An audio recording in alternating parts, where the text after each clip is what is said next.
Nshuti bavandimwe, niba mukurikiye neza iki gice cy'ubu ubuhamya bw'uyu mwana w'umukobwa mbahaye, mutekereze neza inkuru bisa iri muri Bibiliya. Ni inkuru ya Koruneliyo, wa wundi wari umutware w'abasirikare. Bibiliya itubwira ngo yubahaga Imana cyane ndetse akayubahana nabo mu rugo rwe. Kandi Bibiliya ikongera ikatubwira ngo yasengaga ubudasiba kandi ngo yagiraga ubuntu bwinshi cyane. Muri uko gusenga yabaga ari umuntu ushaka Imana, ushaka kumenya Imana, ushaka gusobanukirwa n'Imana. Niyo mpamvu yahoraga imbere y'Imana. Yari afite umutima ukunze Imana. Bigaragara ngo niko n'uriya mukobwa yageze aho aramera, yageze aho ashaka Imana, ararira araboroga, aravuga ati sinshaka gupfira mu busambanyi, ndashaka kunyiyereka Mana, imbaraga zawe akaba arizo zinkiza kuko nge biranshobeye. Rero n'uyu Koruneliyo nawe niko byamugendekeye, burya yahoraga asenga Imana ubudasiba, agira neza. Noneho ngo marayika amubonekera aramubwira ngo Koruneliyo, ngo gusenga kwawe n'ubuntu bwawe byageze imbere y'Imana kandi bizakomeza bibe urwibutso imbere y'Imana. Ngo kandi utume ku muntu witwa Petero kugira ngo akore ibyo Imana yamutumye. Muribuka ko niko byaje kugenda, ni inkuru ntashaka gutindaho, ariko Petero yaraje kuko niwe Imana yari yateguye kugira ngo ajye gusengera Koruneliyo nabo mu rugo rwe bose. Yaragiye ababwira ubutumwa bwiza bwa Kristo, arangije kubabwira kwa kundi babwira ko ari ijambo ribanza rigategura, nibwo Bibiliya itubwira ngo umwuka wera ngo amanukira bumvise ayo magambo bose. Urumva icyo gihe burya nibwo Koruneliyo nabo bari hamwe, bari bavutse ubwa kabiri, kuko Petero arababwirije amagambo ya Kristo, uko yaje mu isi, uko yapfuye akazuka, ababwira ubutumwa bwiza. Arangije ngo nuko bumvise ayo magambo umwuka wera arabamanukira. Murakurikira neza bene data ko ni ngombwa ngo habeho ijambo rikurikiwe n'imbaraga z'umwuka kugira ngo umuntu avuke ubwa kabiri. Icyo gihe nibwo Koruneliyo yavutse ubwa kabiri, nk'uko uriya mukobwa nawe amaze kumva ijambo agasengerwa n'abariya Imana yari yamutumyeho, nawe yavutse ubwa kabiri. Imana ibaha umugisha rwose kuko muri gukurikira neza ubu butumwa, kandi nzi ko Imana iri bugenderera umwe muri mwese, namwe mugasobanukirwa ukuntu umuntu avuka ubwa kabiri. Umva nkubwire nshuti yanjye, kuvuka ubwa kabiri ni impano Imana iguha, ni igitangaza Imana ikorera muri wowe. Kuvuka ubwa kabiri ni nkaho fata ni nk'umuntu ufite impano y'ubuhanuzi cyangwa impano yo kuvuga indimi. Ntabwo wakwicara ngo utangire kuvuga ngo wiforuse mu kuvuga indimi cyangwa wiforuse guhanura. Ibyo bintu byaba ari amafuti, byaba bipfuye, ntabwo byaba ari byo rwose. No kuvuka ubwa kabiri ni kimwe. Ntabwo ushobora kuvuga ngo ubu ngubu ndabyiyemeje mvutse ubwa kabiri ngo bizagerweho, ntibishoboka. Ibyo bintu bizagukamukamo ubone wasubiye mu byaha.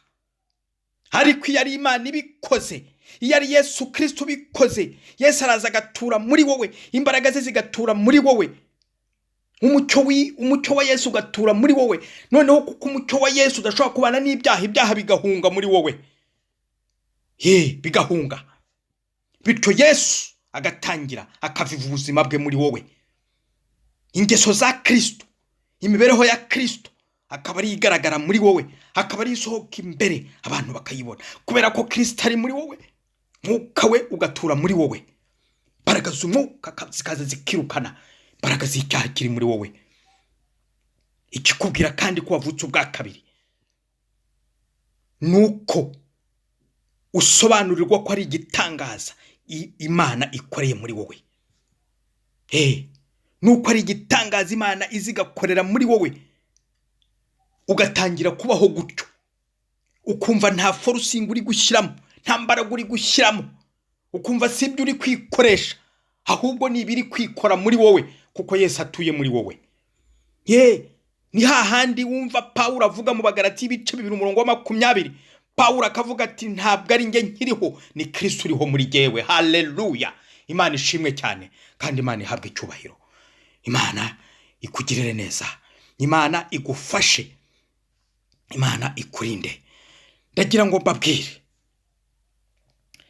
Imana yarakuremye. Reka mbahe urundi rugero rwiza cyane wakumva. Imana yarakuremye guha amaguru abiri.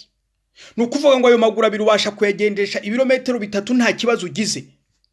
Ariko ugize gutyo ukavuga uti ndarushye kujya ngendesha amaguru abiri, reka ngendeshe amaguru ane, reka ngende akatropate. Murabona umwana ugenda akatropate ugendesha amaguru ane yiga kugenda, umwana ukambakamba ukagenda ukambakamba.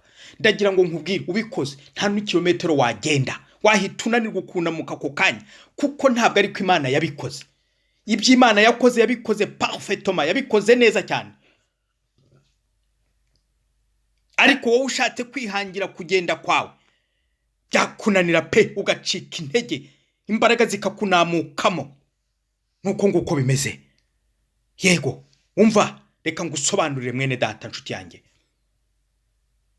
Kuva wavuka waravutse mu buryo bwa kimuntu,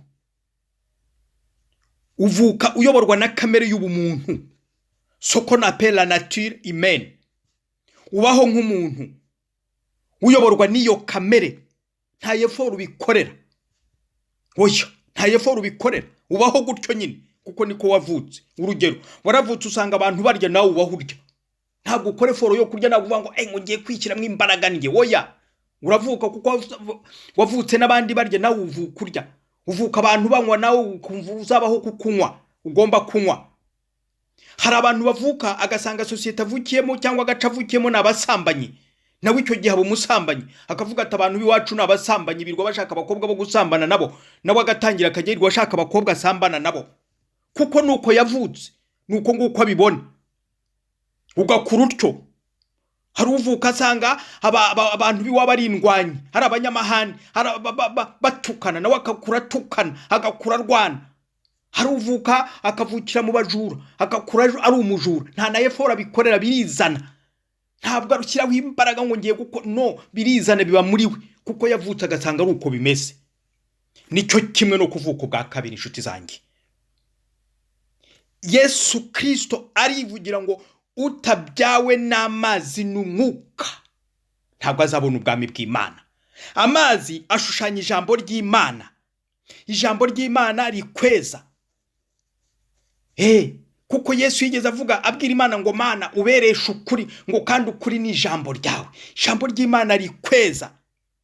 Ijambo ry'Imana ni indorerwamo wireberamo ukabona ibyaha byawe, noneho ukumva uhawe imbaraga zo kubyihana burundu, ukumva uhawe imbaraga zo kubivamo, maze bityo ukabibabarirwa, ukaba mbese ubyawe n'Imana. Noneho uko ijambo ry'Imana ribikweretse ukabyihana, ugahabwa imbaraga zo kubyihana, umwuka w'Imana araza akabikwemeza, akakwereka ingaruka zabyo, noneho ukabyihana. Wabyihana ukaba ubyawe n'amazi n'umwuka, ukaba ubyawe n'ijambo ry'Imana n'umwuka w'Imana.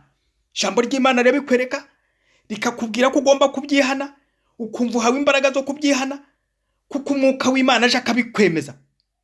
Umwuka w'Imana aje akabikwemeza, noneho ukemera kubyihana ukabivamo. Umwuka w'Imana niwo uguha imbaraga zidasanzwe zo kubyihana.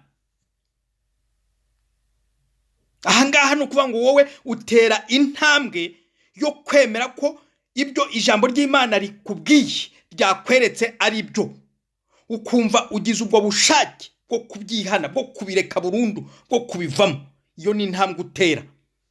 Noneho Imana yamara kubona ko wateye intambwe mu mutima wawe, ikazana imbaraga zayo muri wowe zinesha icyaha. So kunesha icyaha, ntabwo imbaraga zawe arizo zanesha icyaha, ntabwo decision yawe ariyo yanesha icyaha. Oya, imbaraga Imana izana muri wowe nizo zinesha icyaha, kikanesheka burundu, bigakoreka, kuko Imana yazanye imbaraga zayo muri wowe. Bene data, nuko nguko bigomba kumera. Icyo gihe nibwo utangira kubaho ubyawe n'Imana. Nasobanuye ngo amazi asobanura ijambo ry'Imana. Hari abantu benshi bajya basoma hano bakibwira ngo amazi, ngo naya mazi y'umubatizo, ugasanga bari kuvuga ngo iyo ubatijwe ukajya mu mazi ngo ukavamo ngo umwuka wera aragusanga noneho ukabura babariwe. No, ntabwo hano Yesu avuga ngo utabyawe n'amazi n'umwuka, ntabwo ari amazi ya yandi bashyiramo umuntu agiye kubatizwa. Amazi avugwa hano Yesu yavuze ni ijambo ry'Imana. Ndagira ngo aho hantu mwene data w'unkurikiye cyangwa se muvandimwe cyangwa nshuti we wumvise n'iri jambo bwa mbere, ubyumve neza ko hano amazi ni ijambo ry'Imana. Imana itugirire neza kandi Imana idufashe. noneho rero wowe uteye iyo ntambwe nyine iryo jambo rirakweza, ryamara kukweza noneho umwuka w'Imana akaza n'imbaraga muri wowe zituma icyaha kinesheka, noneho ugatangira kubaho ubyawe n'Imana. Ukavukira mu muryango w'abana b'Imana, noneho ukabutandukanye n'uwo uriwe mbere, wa wundi wavutse agavukira mu basambanye, mu bajura, mu batukanye muki. Wowe wavukira mu muryango w'abana b'Imana ugasanga abana b'Imana ntibasambana, ukabaho udasambana, kandi utabikoreye, utabishyizemo imbaraga, birizana kuko ari Imana iri kubikora muri wowe, kuko ari Yesu uri kubikorera muri wowe, ni Yesu uri kuviva ubuzima bwe muri wowe, ni Yesu uri kubaho ubuzima bwe muri wowe, ukabaho utiba kuko abana b'Imana wavukiyemo ntibiba. Mu muryango w'Imana abana b'Imana ntibiba, abana b'Imana ntibatukana, ukabaho udatukana. Abana b'Imana ntabwo basebanya, ukabaho udasebanya. Abana b'Imana ntabwo bagira ishyari, ukabaho utagira ishyari. Nguko ukaba ubyawe n'Imana. Ikibyawe n'umubiri ni umubiri, kibaho mu mubiri, kibaho mu byaha, ariko ikibyawe n'Imana, ikibyawe n'umwuka nacyo ni umwuka. Nukuvuga ngo ikibyawe n'Imana kibaho mu buryo bw'umwuka w'Imana. Yego, Imana itugirire neza. Ndasenga Imana cyane, ndasaba Imana cyane kugira ngo Imana ikumvisha aya magambo, nshuti yanjye wowe uri kunkurikira. Bene data munkurikira, niba kuvuka ubwa kabiri kwawe kuva muri effort zawe cyangwa mu mbaraga zawe wihangira ukazishyiraho, uzabaho nka Nikodemu, kuko nawe yabeshwagaho na discipline yiwe bwite mu mikoranire ye n'Imana. Yashakaga kubeshwaho na discipline ye no kwitonda kwe n'ubuhanga bwe. Ubayeho gutyo ndagira ngo nkubwire, waba uri kujya mu kurimbuka, kuko icyo gihe ntabwo ubyawe n'Imana. Ubyawe n'Imana akoreshwa n'umwuka w'Imana, ayoborwa n'umwuka w'Imana. Bagenzi banjye, ndagira ngo aha hantu muhumve neza. Niyo mpamvu nifuza ngo mumenye ibi mbere na mbere. Kwizera Yesu Kristo cyangwa kwakira Kristo mu buzima bwawe ntabwo ari ukubanza gukora imirimo mbere na mbere, ahubwo mbere na mbere ni ukuvuka ubwa kabiri. Ni ukuvuka ubwa kabiri, naître de nouveau mu gifaransa, la nouvelle naissance, kuvuka ubwa kabiri. Ibyo nibyo twita kubyarwa n'Imana.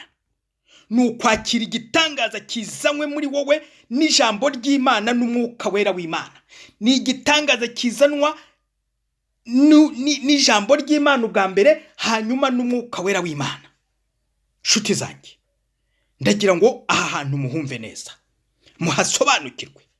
Ku murongo wa 5 niko hatubwira ngo utabyawe n'amazi n'umwuka ntabwo azabona ubwami bw'Imana. Imana itugirire neza kandi Imana idusange. Ubundi murabizi mwese mu buzima bw'umuntu, la vie humaine, kugira ngo umwana avuke ni ngombwa ko habaho umugabo n'umugore. Habayeho umugabo gusa umwana ntashobora kuvuka, habayeho umugore gusa umwana ntashobora kuvuka. Ntimunjyane muri bya bindi by'abasataniste b'iki gihe, umugore ashobora kubyara bamushyizemo intanga z'umugabo. Ibyo ni ibindi by'abasataniste, ni by'iki gihe, nibyo Satani yazanye. Ariko umugambi w'Imana uhereye mu itangiriro ukagera kwiherezo mu gitabo cy'ibyahishuwe, mu ijambo ry'Imana ryose, ijambo ry'Imana, kugira ngo umwana abeho hagomba umugore, hakagomba n'umugabo. Ku buryo rero umugabo gusa ubwe ntashobora kubona umwana, n'umugore ubwe gusa ntashobora kubona umwana. Ntabwo bishoboka, ntabwo ari ko Imana yabigennye. Yego, no mu buzima bw'umwuka nuko nguko bimeze. Kugira ngo umwana w'umwuka avuke, kugira ngo umuntu abyarwe n'Imana, hagomba kubaho guhura kw'amazi, ari ryo jambo ry'Imana n'umwuka. Amazi agomba guhura n'umwuka. Nuko ngo ijambo ry'Imana rigomba guhura n'umwuka w'Imana, bikabona bikabyara umuntu w'umunyamwuka. Nkuko umugabo n'umugore bahura bakabyara umunyamubiri, ijambo ry'Imana iyo rihuye n'umwuka w'Imana bibyara umunyamwuka. Haleluya! Imana ishimwe cyane. Imana ihabwa icyubahiro. Nshuti zanjye mwe muri kunkurikira, Imana ibagirire neza, musobanukirwa aha hantu. Ndasaba Imana ngo umwuka wera mwinshi cyane abamanukire mwe muri kumva aya magambo, kugira ngo rwose musobanukirwe. Umugore n'umugabo iyo bahuye babyara umunyamubiri. Nibyo Yesu yashatse kuvuga ngo ikibyawe n'umubiri nacyo ni umubiri. iyo Yesu avuze ngo ikibyawe n'umwuka nacyo n'umwuka, no kuvuga ngo ikibyawe n'ijambo ry'Imana n'umwuka wera, ibyo ubyawe n'ijambo ry'Imana n'umwuka wera bari umunyamwuka, abakoreshwa n'umwuka wera w'Imana, abakoreshwa n'Imana ubwayo, abatuwemo na Yesu Kristo, abatuwemo n'umwuka wa Yesu Kristo. Nuko nguko ibintu bimeze. Imana ibagirire neza. Hatabayeho ijambo ry'Imana, hatabayeho ijambo ry'Imana, hakabaho umwuka gusa, ntabwo havuka umunyamwuka. Kandi habayeho n'umwuka gusa, ntibaho ijambo ry'Imana, ntabwo havuka umunyamwuka. Kugira ngo umuntu w'umunyamwuka ubyawe n'Imana abeho, nuko habaho ibyo bintu bibiri, amazi n'umwuka. Amazi ni ukuvuga ijambo ry'Imana n'umwuka w'Imana. Imana itugirire neza. Uti kuki rero? Kuko nuko nguko nyine Imana yabiremye, niko Imana yabigennye, niko Imana yabishyizeho. Kuki bitabaye gutyo hatavuka umunyamwuka? Nuko burya ijambo ry'Imana uribwirijwe ridaherekejwe n'imbaraga z'umwuka wera, ntabwo hashobora kuvuka umunyamwuka, ahubwo havuka abo mujya mubona bitwa abanyedini.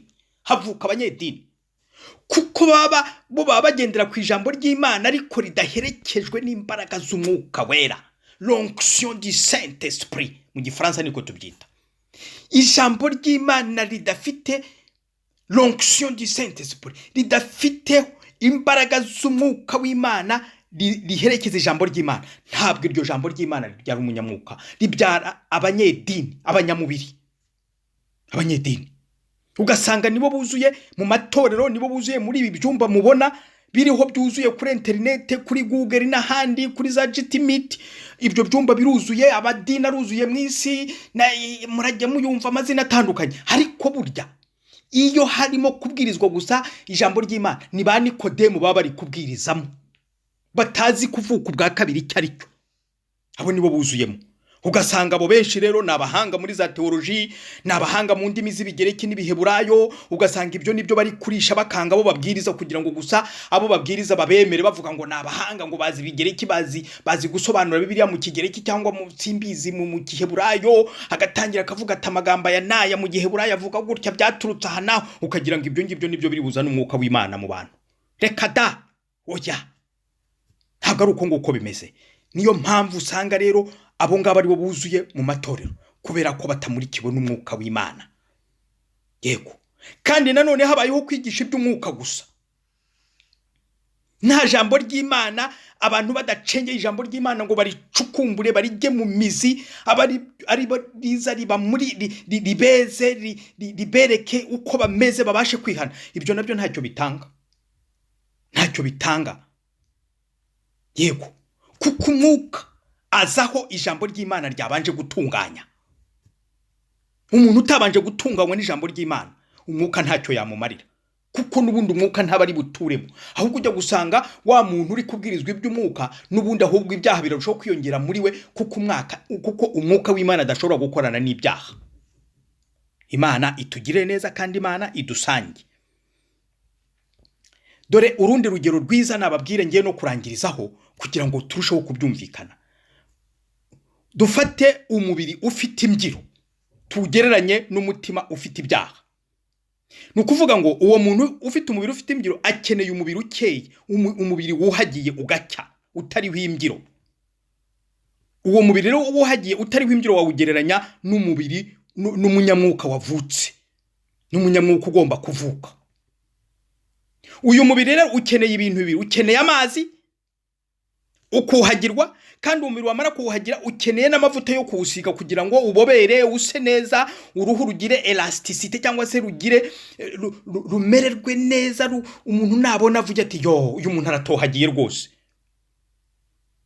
Niyo mpamvu uramutse wuhagiye umubiri ntuwusige amavuta, ujya kureba wa mubiri ugasanga nubundi wakushutse, waje humwera, ndetse umubiri umuntu yarwaye imyate, ugasanga nta kigenda, wa mubiri nubundi wongeye uba nabi, kuko wawuhagiye gusa ariko umwera uraza, ibintu wahura n'abantu batari ko ujya wiyuhagira kandi wari uvuye mu mazi, kuko nta tuvuta wasizeho.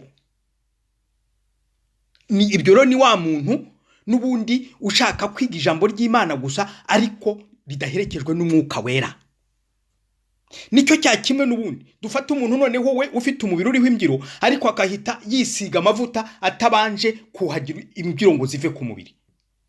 Ya mavuta asizeho ntacyo ari bumumarire, ahubwo araza yivange na za mbyiro, noneho arushaho kuba umunyamwanda, birushaho kuba umwanda. Noneho mwene uwo muntu yakubiswe noneho n'agashyuhe nk'izuba rikava kabiri icyuye, abantu bariruka, anyura ku bantu bakiruka kubera bari umunuko gusa. Ni kimwe rero na wa muntu utiga ijambo ry'Imana agashaka kwakira umwuka w'Imana hejuru y'ibyaha. Ntacyo umwuka w'Imana ntashobora kwinjiramo, ahubwo bya byaha birushaho kwiyongera ku buryo imbere y'Imana aba ari nk'umunuko imbere y'Imana, kuko ibyaha binukira Imana. Nuko nguko bimeze bene data, nuko bimeze. Niyo mpamvu burya amazi, ni impamvu ijambo ry'Imana rigereranywa n'amazi. Imana igusange uri kunkurikira, Imana ikugirire neza rwose, kandi Imana idufashe. Ngiye kurangiza, ndarangije rwose igice cya mbere cy'aya magambo, kuko zabaho n'igice cya kabiri. Ariko ndagira ngo mbibutse ijambo riri mu Baroma igice cya mbere umurongo wa 16 niryo ngira ngo ndangirizeho, riragufasha gufata icyemezo kuri iki gice cya mbere cy'izi nyigisho tumaze kubona. Bene data bakundwa, murazi yuko mu minsi ishize mwene data Shyaka yatuganirije ku magambo yo mu Baroma igice cya mbere umurongo wa 15 kugera ku 17. Haravuga ngo erega ubutumwa bwiza ntibunkoze isoni, ngo kuko ari imbaraga y'Imana ihesha uwizera wese gukizwa, uhereye ku Muyuda ukageza ku Mugiriki, ngo kuko muri bwo ari namo gukiranuka kuva ku Mana guhishurirwa, guheshwa no kwizera kugakomezwa nako, nk'uko byanditswe ngo ukiranuka azabeshwaho no kwizera. Ndagira ngo mbabwire, ubutumwa bwiza ni ijambo ry'Imana. Ijambo ry'Imana ni imbaraga y'Imana ihesha uwizera wese gukizwa. Ariko izo mbaraga z'Imana zihesha uwizera wese gukizwa ziba ziherekejwe n'umwuka w'Imana. Niko gukiranuka kuva ku Mana guhishurirwa uwo muntu. Kuko umwuka w'Imana, iyo ijambo ry'Imana rimaze kukweza rikagukunyura rikakuvanaho imyanda, umwuka w'Imana azana gukiranuka kwa Yesu Kristo muri wowe, agatura muri wowe, akakwereka uko ugomba kwitwara, uko ugomba kugenda. Niyo mpamvu izi mbaraga z'Imana turi gusoma hano mu Baroma nizo zihesha uwizera wese gukizwa. Ntabwo zikoze isoni, ahubwo ni honor, ni icyubahiro Imana ibiguhaye. Iyo umaze kumenya izi mbaraga z'Imana, iyo umaze kubwirwa ijambo ry'Imana, ntabwo wari ukwiye gutinya kwihana, ahubwo ukwiye kwihana, kuko ni icyubahiro kuri wowe, ni honor Imana ikugiriye, ni faveur Imana ikugiriye, mbese ni ikikwereka ko Imana igukunda bihebuje, kuko ikumenyesheje imbaraga zayo, iguhaye imbaraga zayo. Hari abantu bumva ijambo ry'Imana bahamagarirwa kwihana bagatinya kwihana, bagatinya. Oya, ntutinye, ahubwo rwose ndagira ngo ngusabe, niba wumva watsinzwe n'iri jambo, wihane, wemere, wezwe n'ijambo ry'Imana, wuhagirwe n'ijambo ry'Imana, umurikirwe n'ijambo ry'Imana, noneho umwuka wera w'Imana aza guhishurire yuko ugomba kwihana, abikwemeza, guhe n'imbaraga zituma wihana, maze gukiranuka kw'Imana guture muri wowe. Ububaye ubuvutse ubwa kabiri, ubaye umwana w'Imana. Imana itugirire neza, kandi Imana idufashe. Ngiye kugusengera we wumvise aya magambo. Shuti yanjye, ntugire isoni zo kwihana, ahubwo wumve ko ari icyubahiro Imana iguhaye, ko ari icyubahiro Imana ikugiriye, ko ari ishema ry'Imana kuba Imana ikumenyesheje ijambo rikuvana mu mbaraga z'icyaha, ijambo rituma umwuka wera azana imbaraga zinesha icyaha muri wowe cyakunaniye, icyaha udashobora kwikurira mu bugingo bwawe, icyaha udashobora kwikiza wowe ubwawe. No, icyaha gikira uko Imana ikoze igitangaza mu bugingo bwawe, igahindura ubugingo bwawe. Niyo mpamvu Yesu Kristo ni umwana w'Imana ubasha guhindura ubuzima bw'umwana w'umuntu, akabugira bushyashya, akabuhindura bukaba buzima. Ni Yesu wenyine ubasha gukora ibyo bintu. Oh, haleluya! Icyampa kumva aya magambo. Reka ngusengere mwene data mushiki wanjye, we wakurikiye aya magambo. Niba wemeye kwihana, ngiye kugusengera. Uwiteka Imana yo mu ijuru, nyir'ubutware n'ubushobozi bwose, ndagushimiye ko ari wowe wayoboye uyu mwanya. Ndagushimiye ko ari wowe usobanuriye abantu bawe iby'iri jambo, ibyo kuvuka ubwa kabiri. Muri iki gice cya mbere turangije, ndagushimira ko ijambo ryawe ryabamurikiye. Ndagushimira ko umucyo wawe wamurikiye abaryumvise bose, abahisemo kwihana. Ndabasengeye kugira ngo imbaraga z'umwuka wera mwinshi cyane zibamanukire, maze bezwe n'ijambo ryawe, buhagirwe naryo. Nibamara kuhagirwa naryo, umwuka wera azana imbaraga zawe, imbaraga zinesha icyaha cyari cyarabananiye, maze bakibatukeho. Haleluya! Maze babe bavutse ubwa kabiri, amazina yabo yandike mu gitabo cy'ubugingo. Ndagushimiye Data, ndagushimiye kugiriye neza babyumvishe, bakaba bemeye rwose kuguha imitima yabo, kandi yuko amazina yabo warangije kuyandika mu gitabo cy'ubugingo. Ndagushimiye ko bikoze, ndetse ukoze n'ibirenze ibyo. Ni mu izina ry'umwami wacu n'umukiza wacu Yesu Kristo byose mbyambaje nizeye, amen.